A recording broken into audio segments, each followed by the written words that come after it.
Welcome, Rohini, to the Conscious Woman podcast. I'm excited to speak to you about inclusive leadership. Thank you so much for joining us for this conversation.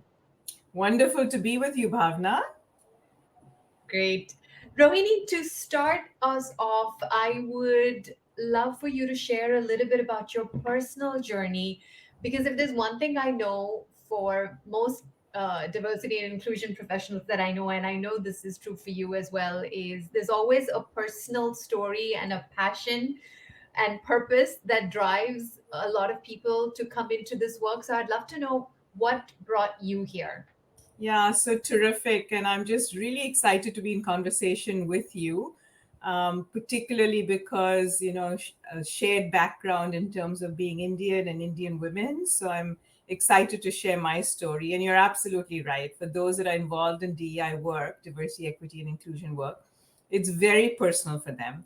And, my story is very integral to who I am because I grew up in Mumbai. I grew up with, people basically looking like me, and I belong to the majority religion, Hinduism. And so I share this often because it's not intuitive for people in the United States in particular, which is where I'm based. And surrounded by others like me, I had the privilege of really not thinking about my identity. And I moved to the United States as a young, single Indian woman. And that move to the US was an inflection point in my journey, both literally and metaphorically. And my identity shifted from being a person who saw herself at the center of her world, surrounded by others like her, to being a minority, to being an immigrant, and to being a foreigner. And to be quite honest, Bhavna, I was completely unprepared for that. And it was only when I was identified as a minority did I realize the privileges that came with being part of the majority. I was part of the majority, as I said, growing up in India, and I hadn't recognized my privilege in that way. And I was honestly unable to until I was perceived as a minority and I experienced things differently. So this realization that identity is situational, that it's fluid, basically informed my research that I did at University of Michigan and still informs my work. So this vocation is very personal to me. It's based on my personal experience of being a first generation immigrant in the United States, of moving from being part of the majority to being perceived as a minority, of sort of recognizing my privileges that I hadn't recognized, but also of going through experiences of being perceived as a minority.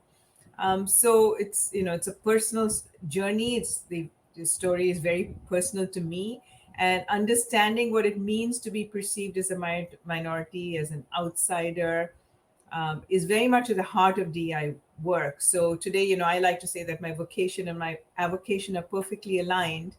And, my calling is to level the playing field and to make sure that everyone has an opportunity to really succeed. So that's sort of a bit about, my journey to this work. Yeah, and what incredible work you have done in the D&I space so far. I mean, just reading your background and learning more about you, and of course, reading your incredible book, which we'll get to in just a moment. You have clearly such a wealth of experience, knowledge, insights in this space, informed in large part, as you share clearly from your work as the global DE&I officer at Sodexo, where I believe you spent close to 20 years, and had just incredible experience. And so before we dive into some of those learnings from that work, just to set the context, it may be obvious to you and I, but for someone who's new to this, tell us it just in simple words, how would you define diversity and inclusion, and why is it so important that we focus on it in our workplaces? Yeah, so for me, the definitions are diversity is a given, right? It's all of those differences that we represent, uniqueness, differences. So it's a given. Diversity is a fact. inclusion is the act of creating that environment where everyone can succeed. It's and equity for me is an important glue between the diversity and inclusion. It's about removing those systemic barriers that prevent people from achieving their most full potential.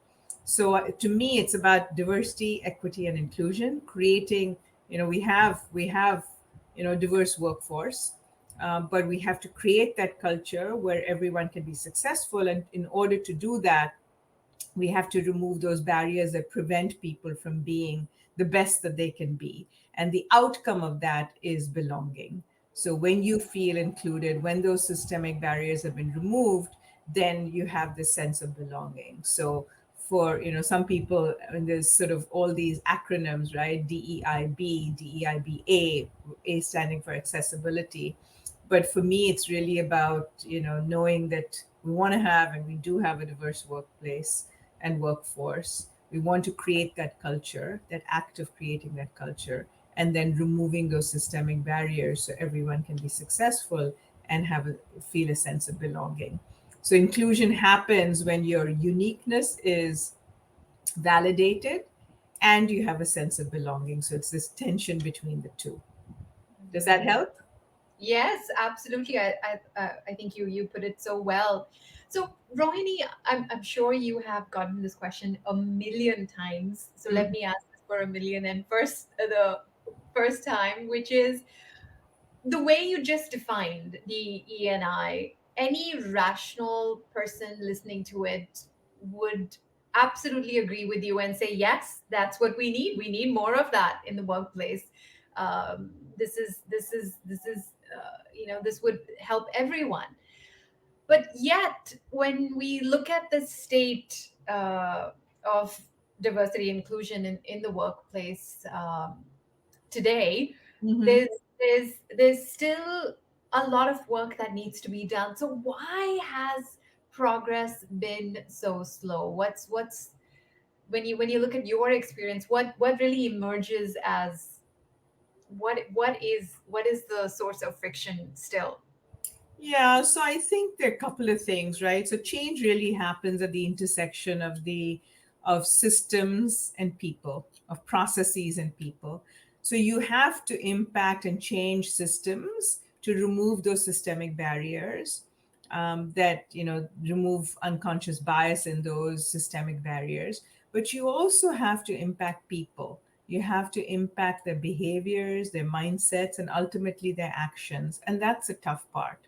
So I think what needs to happen is at the individual, at the organizational, at the societal level, change has to happen. And people don't, in organizations, people don't see it as a systemic culture change process. They see diversity as initiatives, as check the box, as one and done. So you've had organizations, particularly post the murder of George Floyd, give over $600 billion for social justice causes.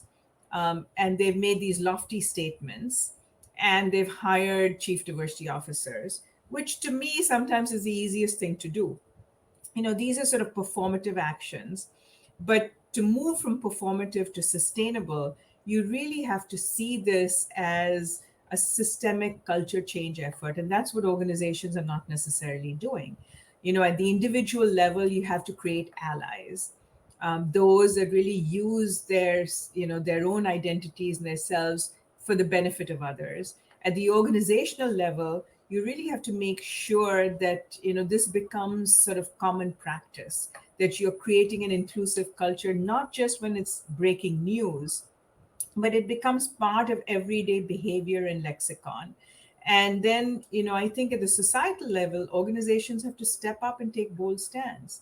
So it really has to be part of, sort of day to day practice. And the, change is slow because organizations have not seen this as central to their business success, have not seen it as something that's absolutely critical for the advancement of business.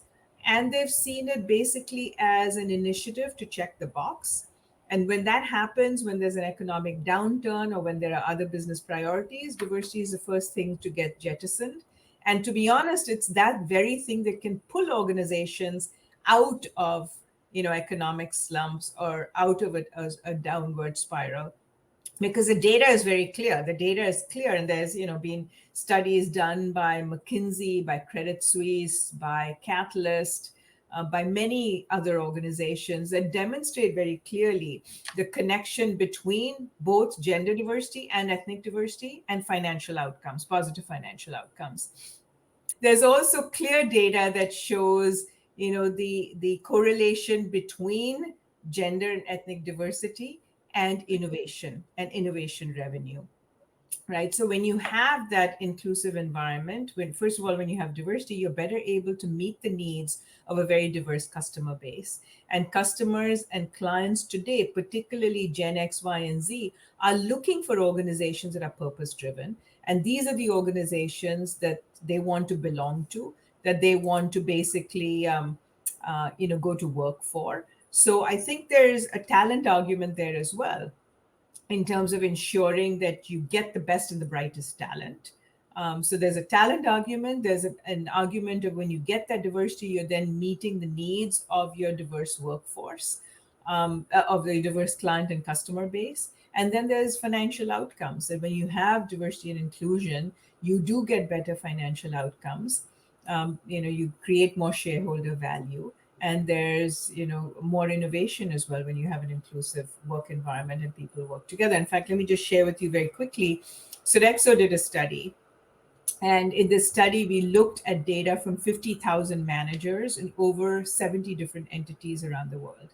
And what we found was that we correlated gender balanced teams, or teams with 40 to 60% women, with the Sodexo KPIs. So the Sodexo KPIs were client retention, employee retention, employee engagement, financial outcomes, and safety. And what we found was that when you had 40 to 60% women, those teams outperformed on every one of those five KPIs, every one of those key performance indicators. But when you get over 60% women, the results start plateauing. So it's not that one, gender is better than the other, or men are better than women, or the other way around. But it is about the fact that you need that optimal mix for innovation, for productivity, for retention, for serving your clients. So, the data is clear that there is a bottom line benefit to this work, but I think people are approaching it, organizations are approaching it as discrete activities rather than a systemic, holistic culture change effort that can benefit the business. So is that clear, Bhavna?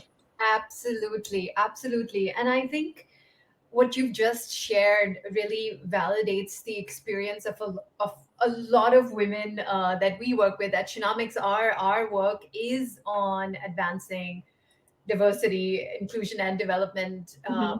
for women. And last year we ran this research to really understand why do women leave an organization? No, Mm-hmm. so not just leaving the workforce altogether, but why do they even choose to move from one organization to another? And especially starting with last year when we saw the great resignation and great reshuffle, we were really curious to understand what's happening. And if you ask, the prevailing myth, especially I find a lot of leaders assume women are leaving for personal reasons. Right. They're leaving for, they Right. want better work life balance, or they want to just spend want to they think their family is a bigger priority. But quite the contrary, 60%, almost 60% of the women who answered this survey told us the number one reason why they choose to leave Mm-hmm. is when they feel undervalued.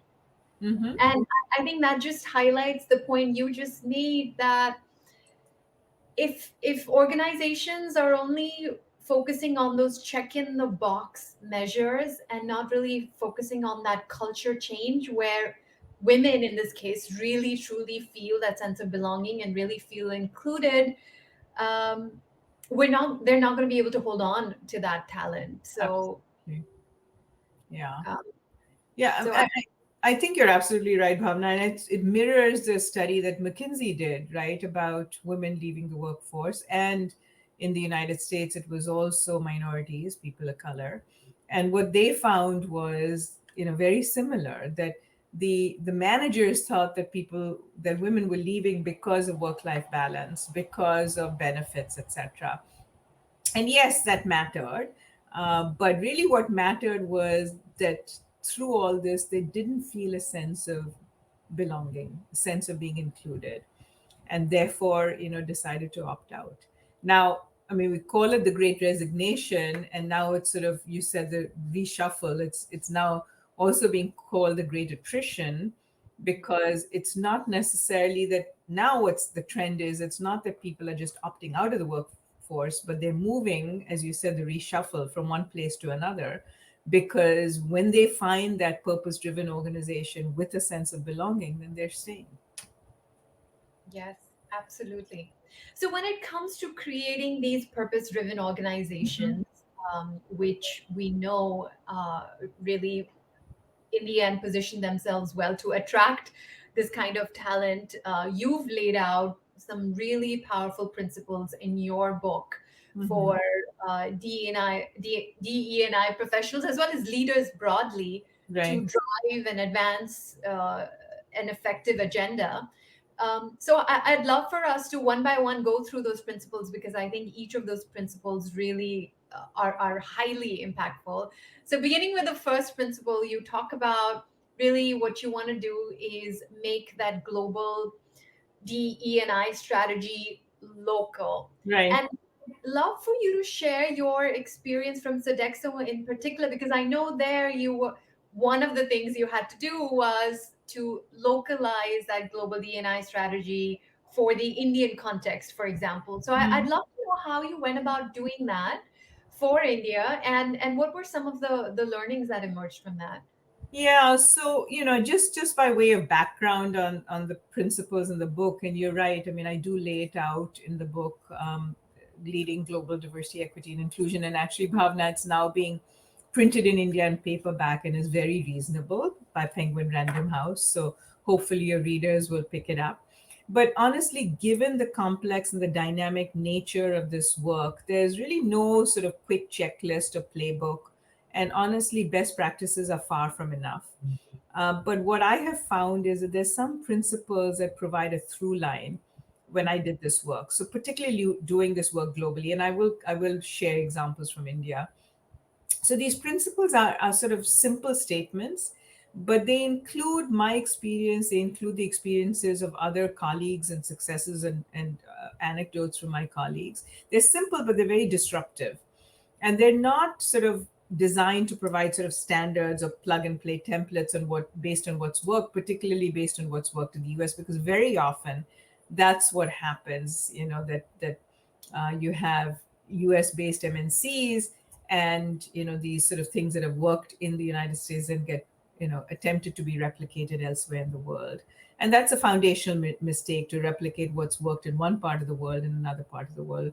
But these principles, I find, can be applied with sensitivity to any culture, because what it does is to empower leaders to develop their own solutions. So they're organically, so they're not mimicking any one experience, but honestly, the ability to recognize how these issues are expressed and to translate them appropriately within a cultural context really requires us to draw on those sort of multiple cultural frameworks. And that's a learned thing. And I've sort of stumbled and made mistakes along the way, which I will, share with you.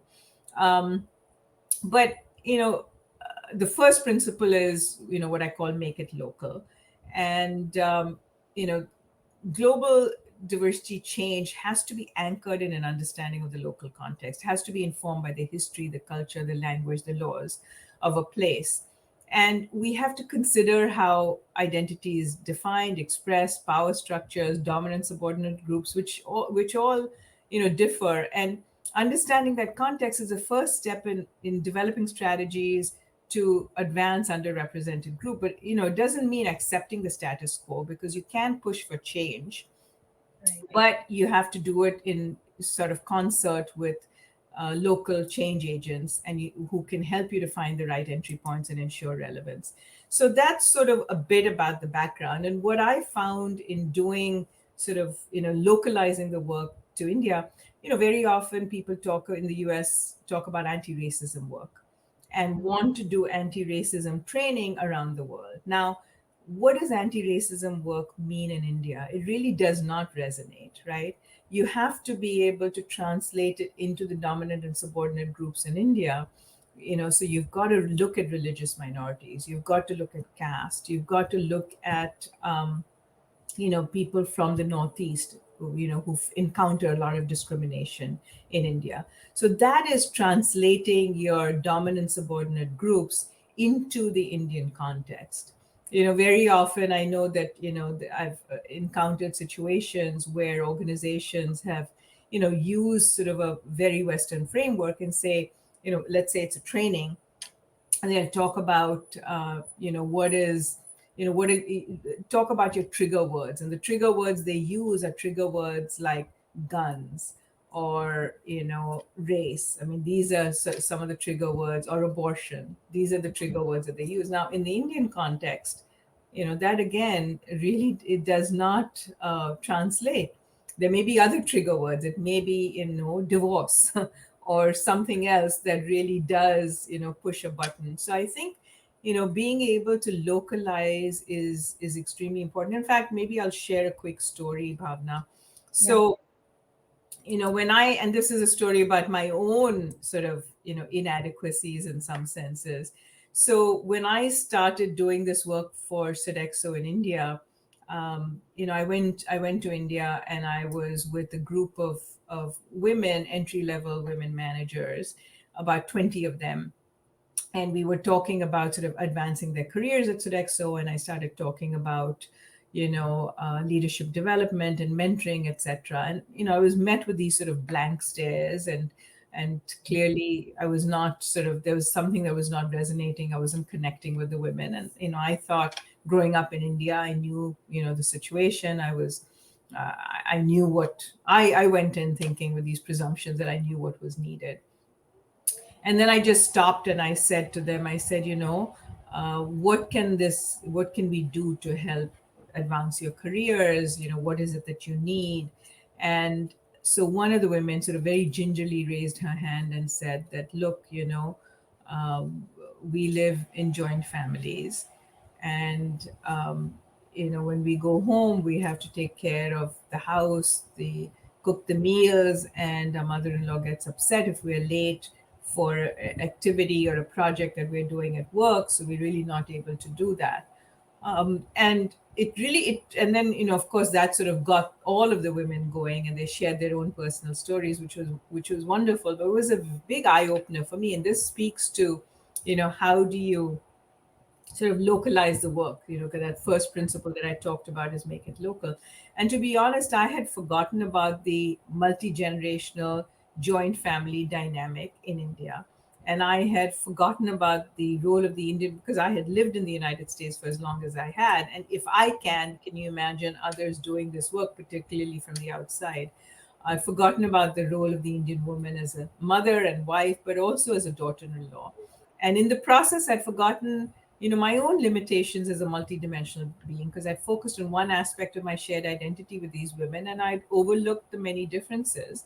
So that misstep taught me one of those earliest lessons. First of all, that's not useful to export initiatives that have worked in one part of the world. The second is that I need to check my own presumptions. And then the third is, not assessing situations with a limited one-dimensional worldview.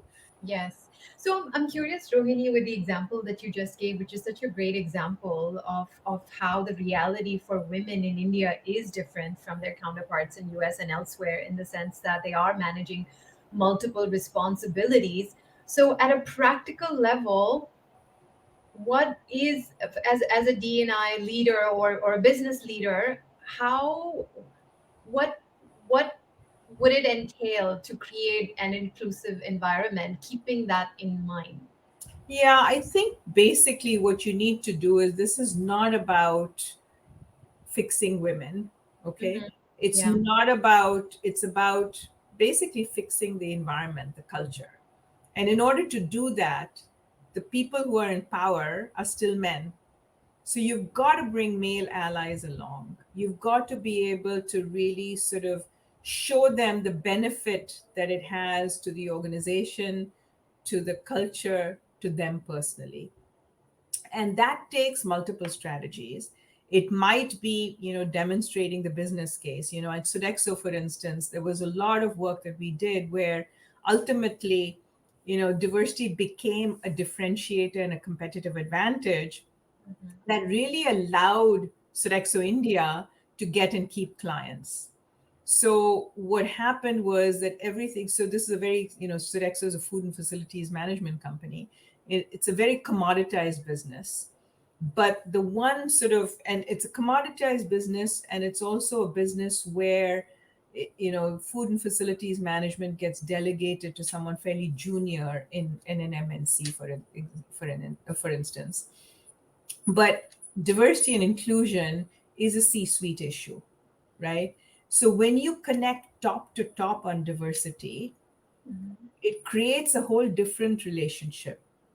And the sort of leadership and diversity gave Sodexo an edge into client organizations. They could make connections, they could get access to clients. So it became very much of a business development strategy.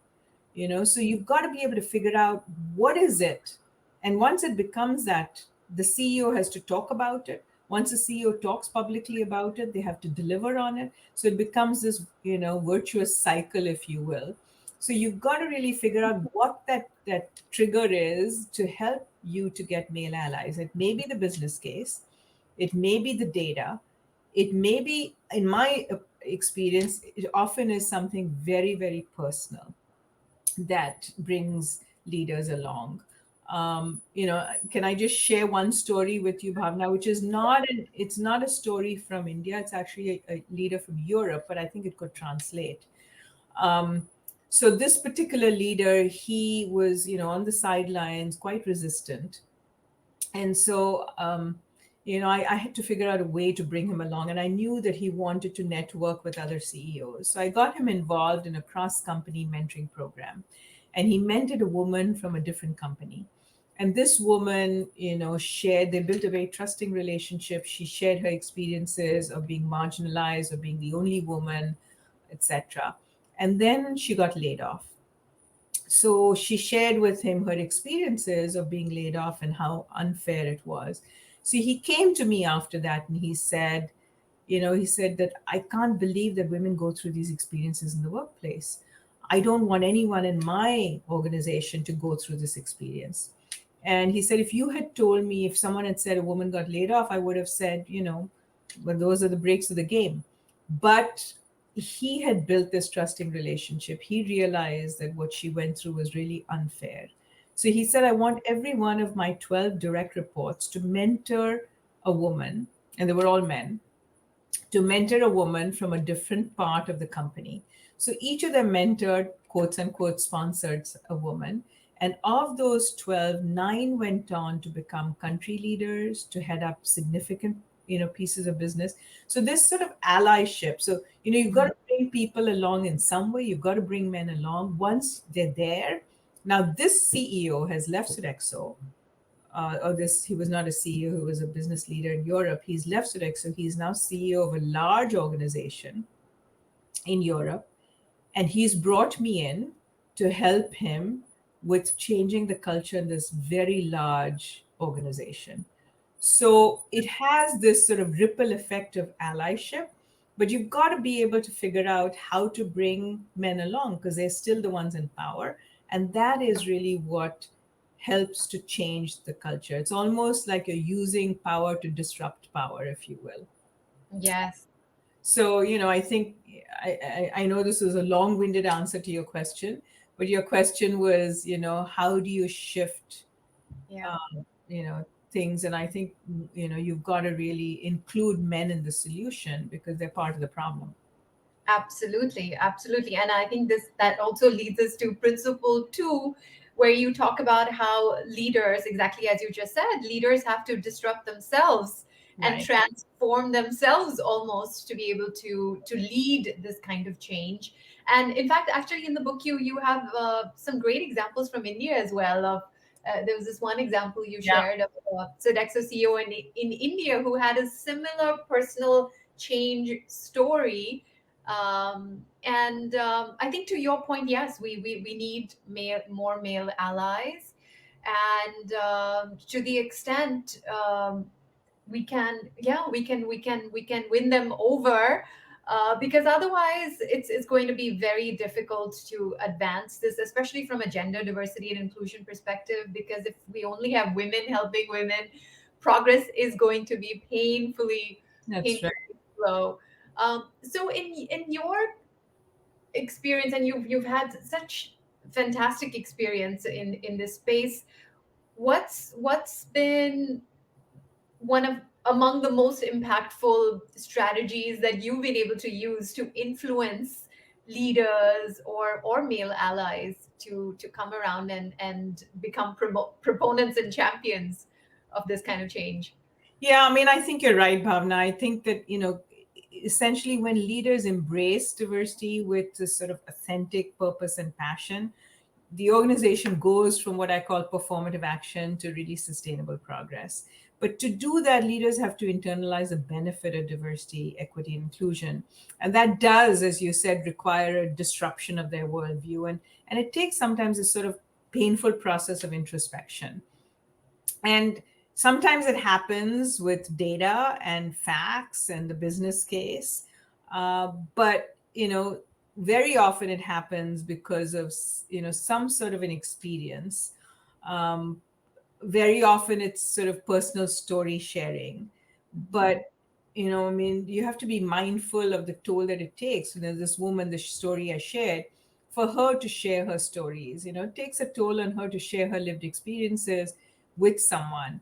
And so I think, leaders also have to be very selective of and maximize each of those stories. But transformative leaders really, that sort of leadership that it takes, combine that sort of inclusive mindset and behaviors with very concrete action, because it's that personal behavior that demonstrates your conviction, but it's action that signals your commitment. Now, you talk about this particular leader in India, right, who was uh, he basically led diversity as he would lead any other business priority in India.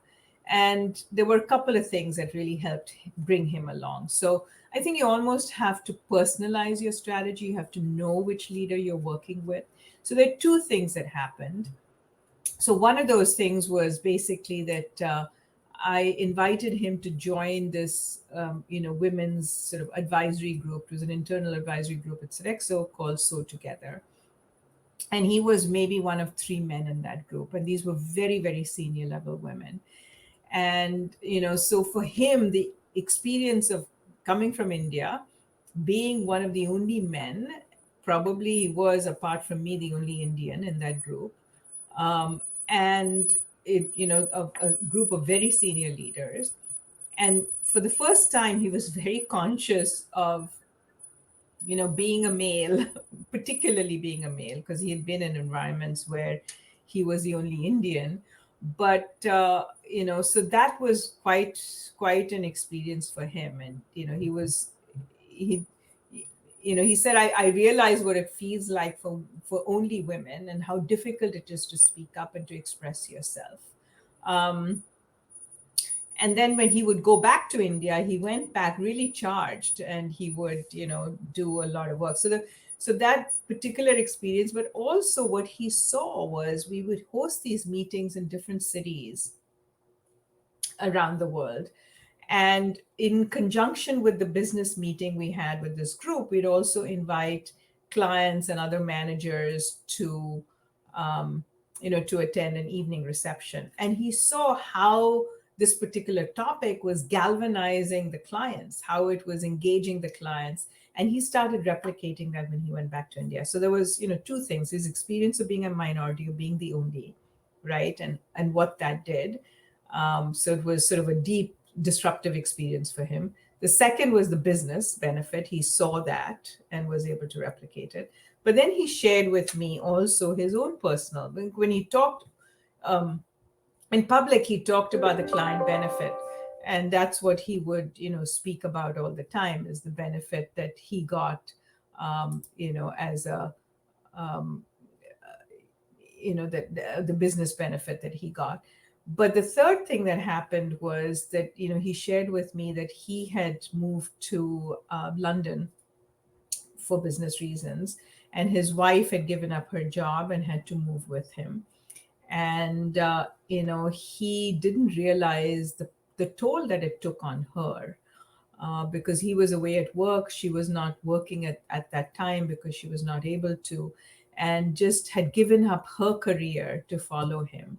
And when he realized just what a toll it took on her to do that, and how women have to keep doing that very often, is to sacrifice their careers, whether it's for family or for spouse, or to move.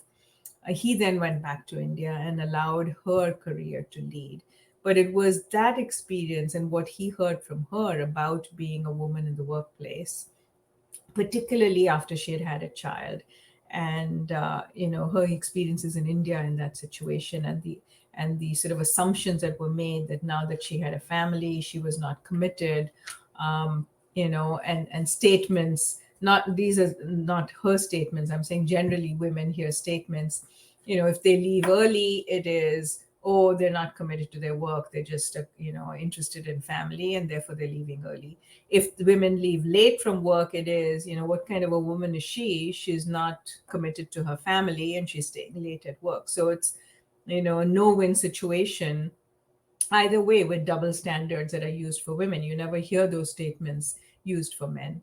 So, it was sort of a combination of those experiences that were disruptive for him. So I think you have to understand your audience and then figure out what those experiences are, that would bring those leaders along.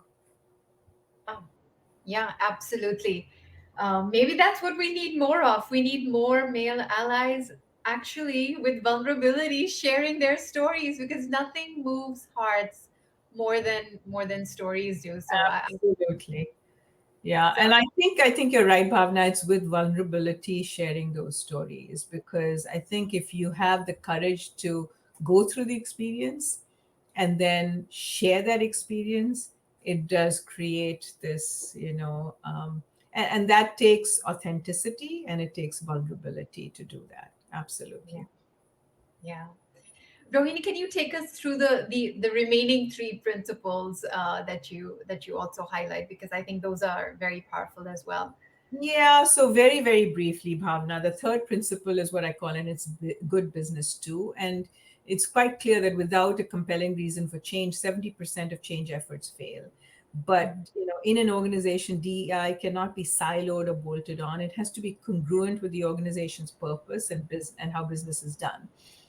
And that's when I shared the example about Sodexo, that it was really part of the business growth strategy. The fourth principle is go deep, wide, and inside out. And we know that organizations are comprised of these very interconnected systems that work in concert with each other. And diversity, equity, and inclusion has to be infused into the processes, the policies, the structures. So you have to take a systems approach. And what I say there is that you have to go, embed DI wide through scaling governance frameworks. You have to go deep by seeding the organization with change agents, and you have to go inside out by integrating DEI into internal and external systems. And then the last principle is know what matters and count it, and that is about having the right metrics and accountability. So the metrics have to be aligned with the local context, and you have to have, hold people accountable. So that's sort of a little bit about the five principles. Make it local. Leaders change to lead change. And it's good business too. Go deep, wide, and inside out, and know what matters and count it. Those are the five principles that I found really help with systemic, holistic culture change in organizations as it relates to D&I. So for someone, let's assume, who is doing this work, let's say at an Indian organization, so not global MNCs, but let's say a local homegrown Mhm. organization and wants to advance this agenda, but is sort of in the early stages, facing a little or maybe a lot of resistance, what would you say is a good place to begin? What would be your advice? Yeah, so my advice is always that you have to start with leaders. You have to bring leaders on board. So you've got to really ensure that you've got some key allies in your leadership that are going to support you. So the work has to start with getting leaders to understand why this is important to their organization, and so that they can speak up. So even within the leadership group, pick one or two key allies who are going to really support you. But you've then got to seed the organization with other allies, because it has to be what I call top down, bottom up, and middle out, right? So it has to be throughout the organization. So that would be one place. I would also say that it is about looking at where your pain points are, looking at your data, looking at your pain points, you know, parsing your data to understand, what is it? I mean, talking about advancing women is a very sort of generic statement, right? Where is it that you need to advance women? Is it women in customer facing roles? Is it women in profit and loss, P&L business roles? Because you may have a lot of women, but they're all clustered in communications and in HR. So figure out where you need to advance women, for instance, and then work with that leadership and figure out what the blockages are, what's preventing women from advancing in those roles, and then create the solutions for that. Is it the nature of the job? Does that job, the way it's defined, the way it's described, do you need to have that kind of a job description? Or can you be, sort of, is that required for the job? How do you define what the role is? Take a look at those job descriptions, because that may be discouraging women. And then get some role model women have stepped up to those roles, to speak about it, to speak about how they did it, and get male sponsors to sponsor the women in those roles. Now, the leader that I talk about in India, Rishi is his name, he spent a lot of time, because there were not many women in operational roles, in Sodexo India, very demanding roles, and there weren't many women. So he went out of his way to identify women. But then just putting a woman in that role, which is male dominated, is not enough. You've got to then put some support structures around to make sure that she is successful. And he spent a lot of time mentoring the women that he hired in those roles to make sure that they were successful. So it takes all those things, but it starts with leadership. I would say it starts with your data, understand your pain points, and then customize your solutions to those very pain points. Mm, absolutely. Those are great strategies. So Rohini, let's assume we have a crystal ball in front of us, and you can gaze into it and see exactly what the future might hold for diversity and inclusion. If let's be optimistic, let's say we're accelerating the work. Where do you think we would be in 5 to 10 years, or where do you hope we should be Yeah. in 5 to 10 years? I think with all the work that's happened, all the events that have happened rather around the world, I think there are more people that are woke now. I think there are more allies than we have ever had. And I'm hopeful, as I said before, that, transformation happens at the intersection of the personal and the systemic. And this really has to be both a personal and a professional journey for every one of us. So, with more allies, I'm hopeful that that is going to happen. Um, and I think that we've all got to examine our self awareness, our inclusive behaviors and actions, and use ourselves as instruments of change. But I'm very hopeful that more and more organizations are today in India as well, realizing the importance and recognizing the benefits, And I hope that that is going to continue. But I think it's a long journey. And I think, as I said, unless these conversations become normalized and they're not just in response to the next crises, I think it's going to be uh, challenging. It's going to take all of us working together, men and women. But, we have very powerful women in India. And I think that they're, going to keep pushing. And I have a lot of hope in this next generation. I think the next generation is not going to be pushovers. They're going to walk away from organizations if they don't see them as, you know, places where they can belong, and they don't see them as purpose driven organizations. They'll walk away.